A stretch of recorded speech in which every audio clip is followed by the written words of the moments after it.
So like in this example, if I wanted a continuous flow of water, if I wanted that water should flow continuously, then what was needed?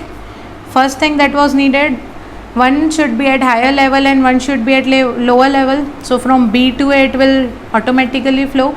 But if I want it to flow from A to B also, then a pump is required. So from B to A it will move through natural forces, and from A to B it will move through pump, and this way the circulation or the continuous flow of water is maintained. Now this similar case happens in the case of cell. Suppose there is one electrode A and another electrode B. Okay, now if I want that a continuous current should flow, suppose this A is negatively charged and this B is positively charged. So and one conductor is connected to them.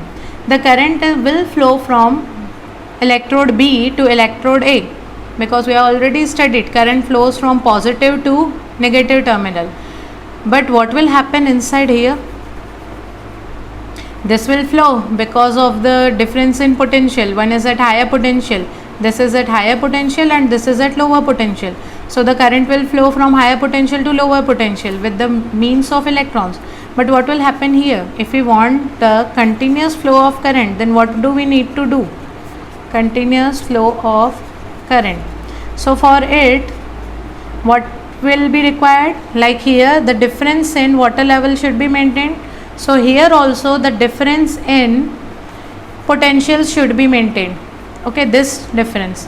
Then second one, here the pump was required to maintain the continuous flow, and here the electrolyte is kept between two electrodes, or to say a cell is constructed in such a way so that a difference in potential is maintained, and in between the electrodes the work will be done to carry the electrons or the ions from lower potential to higher potential. Here ions will move from lower to higher potential, and from higher potential to lower potential electrons will move. Anyway, the charge is moving, whether it is electron or whether it is ions, they are charged particles. So the charge is continuously moving. So if we want that charge should continuously flow, what we require? We require a cell.